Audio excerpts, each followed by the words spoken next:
Monsieur Arbour, vous êtes pour Canard Illimité.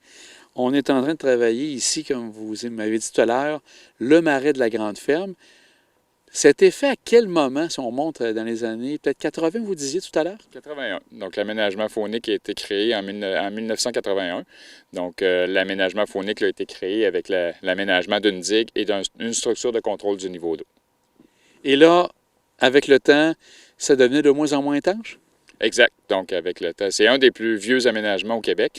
Donc, il se devait d'avoir un petit peu d'amour qui soit mis sur cet aménagement-là.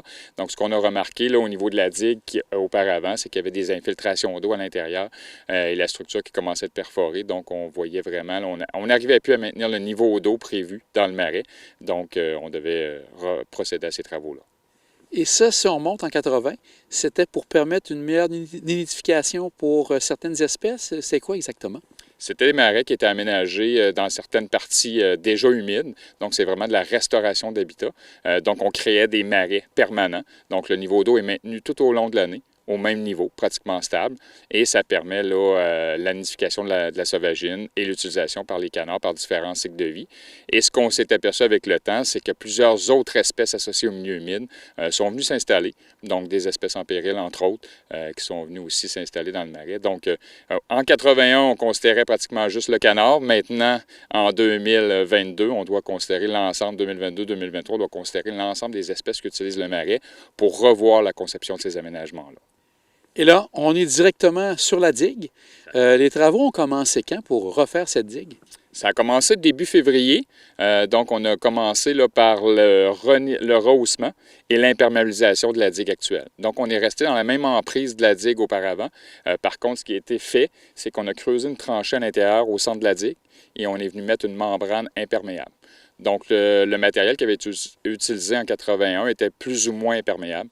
Donc, on est venu là, apporter un matériel plus argileux, plus l'insertion d'une membrane au centre de la digue permet de faire un ouvrage là, qui va être imperméable.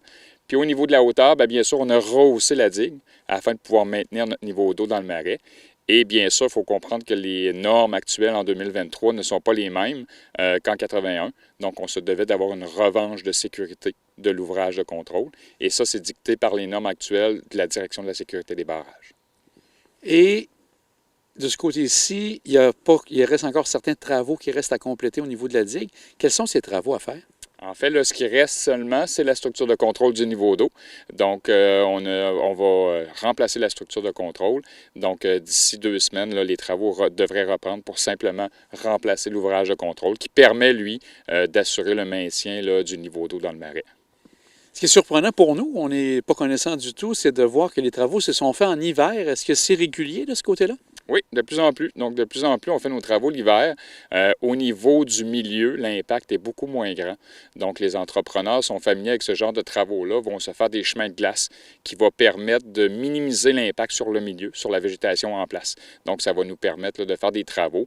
Puis, dès le printemps suivant, on n'aura pratiquement pas de signe qu'on est passé ici avec la machinerie, qu'on a fait des travaux. Il va rester quelques travaux complémentaires à faire, c'est-à-dire peut-être un peu de nivellement, la forme de la digue, étant donné qu'on a travaillé des fois avec la surface un peu plus gelée. Et il va y avoir des travaux d'ensemencement complémentaires là, pour refavoriser une végétation sur la digue. Et est-ce que déjà, pour 2023, printemps-été 2023, est-ce qu'on verra déjà de nouvelles espèces qui arriveront ou bien sûr les canards plus spécifiques? Est-ce que c'est prévu déjà pour cet été? Bien, dans la première année, suivant les travaux, souvent ce qu'on va remarquer, il n'y aura pas vraiment de nouvelles espèces, mais je pense que les espèces qui étaient présentes vont réutiliser le site. Et ce qu'on se force à dire, et on l'observe, là, c'est vraiment que l'impact des travaux d'hiver ne paraît pas au printemps suivant. Donc, les espèces vont revenir en migration printanière et vont réutiliser le site là, comme auparavant. Et bien sûr, étant donné que nos ouvrages vont être de meilleure qualité, vont permettre le maintien d'un niveau d'eau, bien assurément, je pense qu'on va avoir des conditions qui vont être un peu plus optimales dans le marais. Donc, ce qu'on avait remarqué dans les dernières années, c'est qu'étant donné que le niveau d'eau était plus bas, ça baissait étant donné les infiltrations d'eau. La végétation a pris le dessus un petit peu sur les zones d'eau libre. Donc, nous, pour les marais, on essaie d'avoir un émi-marais qu'on appelle.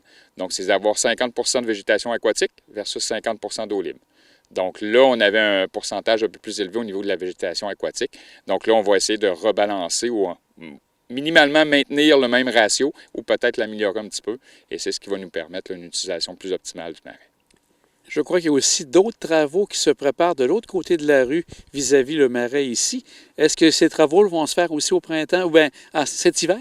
Oui, en même temps. Donc, on attendait les 2 ouvrages de contrôle, 2 structures en béton qui vont être installées. Donc, des ouvrages beaucoup plus performants, mis à jour. Donc, le marais des Graves qui est situé juste au nord de la route ici du Cap-Tourmente.